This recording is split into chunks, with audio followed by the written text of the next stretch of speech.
everyone. Welcome back to Essentials of a Balanced Life with Summer. So today I wanted to talk a little bit about the topic of trauma, just what it is, what typical treatments are, ways of coping, things like that. So as a licensed mental health counselor, and I've been in the field for 7 years now, I see a lot of people that come in with PTSD or complex PTSD where it's multiple traumas or just having experienced a traumatic event in recent time. And oftentimes, when people come in, they say their goal is to eliminate those trauma memories or to make it go away. And what I will say is that those things do not completely go away. Trauma becomes part of you, and you adapt, and it changes you as a person, your ways of reacting to things, your coping skills, in terms of, how certain things impact you is different. And so a lot of it's more about that adapting to the change and being able to manage things and keep it at a reasonable level there. So a lot of my work is creating that safe space for people to share it, building a sense of trust again, a sense of security, being able to regulate emotions and certain responses in the body when it comes up so they're not in that prolonged state of fight or flight freeze, which you probably heard of before. So those are kind of some typical things. The other thing is I focus on what's called post traumatic growth. And so that's along the lines of despite these things that have happened to you, that in what ways did it inspire you, help you to grow, or maybe to help others? So, oftentimes, for example, someone that's been through domestic violence might decide that they want to volunteer at a domestic violence shelter to help people that are going through similar. Or they might open up those conversations with other people there just to, help break the stigma as well. The big thing is that we talk about is that you can't have trauma in a relaxed muscle body. And the reason for that is if you think about it, when you're experiencing a traumatic event and that way your nervous system kicks in and all of a sudden you might be feeling sweaty, your heart's racing, your stomach's turning, you're feeling panicky. And so if we can regulate that, keep it down or reduce that, then those traumatic experiences or those symptoms of trauma are less intense. They might have less impact, or they may not even present themselves at all. And if they do come up, it might only be for like 5, 10 minutes versus being like an hour plus in that state. So a lot of it's about doing like grounding work or mindfulness, being aware of certain triggers and how to respond to those in a healthy way, finding alternatives besides substance use to cope with things or any kind of self-harm that may come up. Common therapy types are like we do cognitive processing therapy, which is more of the processing the trauma, challenging the thinking, behaviors, alternatives. The other one is narrative therapy, which is more of the sharing the story and oftentimes sharing that story over and over. You might add more details or change it around, or your responses when telling that story may be different over time because you get more used to things. The other one that you may have heard is called EMDR, which stands for Eye Movement Desensitization Reprocessing Therapy.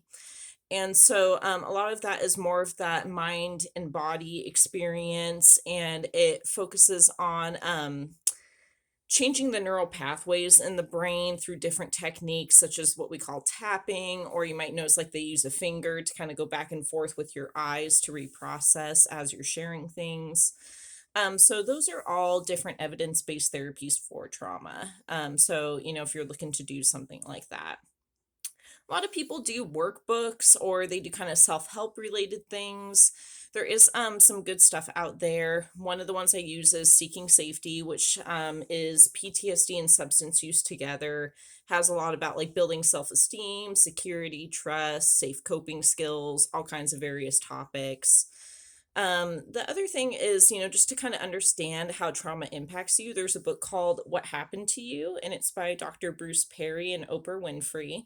Dr. Bruce Perry has been in the trauma field for 20 plus years and studies the brain and trauma and has a lot of good insight into it and helps explain it in simple terms. Um, what others? There's if you Google just books on trauma or understanding trauma, there's a lot of good recommendations. I typically listen to audiobooks on my drives just to better understand so I can help clients as well.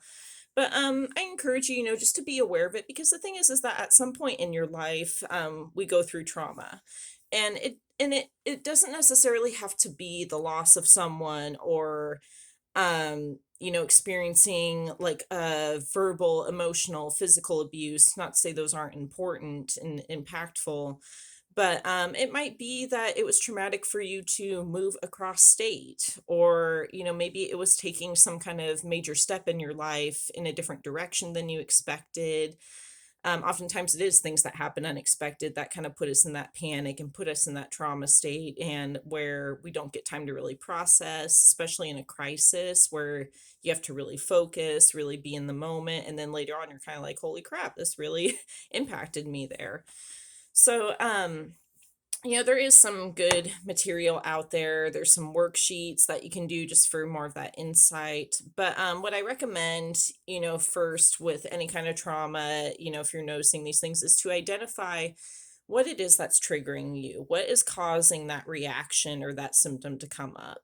And then on the other side of that is then identifying what helps you. What could you do instead? What are some healthy coping skills? And if you struggle with that, there's a lot of forums where people discuss this, or you can talk to a therapist, talk to friends or other people that have been through similar. So if you can manage triggers, that's a big one there.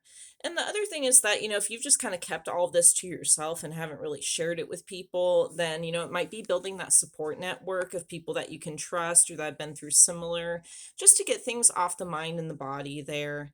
Oftentimes people feel a sense of relief being able to talk about it there with someone.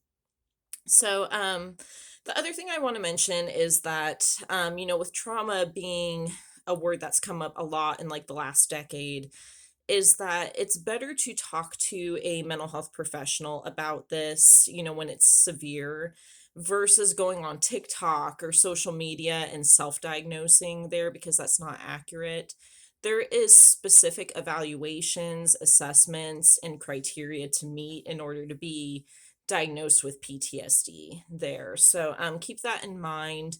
It's okay if you want to use social media to build that support or to, feel less alone, things like that, but don't use it as a self-diagnosis there. Um, the other thing is if you're looking for someone to talk to about this, is I recommend going on Psychology Today, and there's a find a therapist or there's treatment centers. You can put in your insurance info, location, specialties, all that, and determine who's the right fit for you. I use that a lot with clients, especially when they switch insurance, since I work in community mental health currently. So, hopefully this gives you, a little bit of info about trauma, how to approach it, what it typically looks like there. And the big thing too is that, if you do decide to work with a therapist, is make sure that it's somebody that you're comfortable with, someone that you can open up to. Because if you can't talk to the person, you're not going to get very far there. A lot of it's about that rapport with a person, with the therapist. All right. So I will think about some other topics to talk about with you guys, and I hope this was helpful and talk to you guys soon.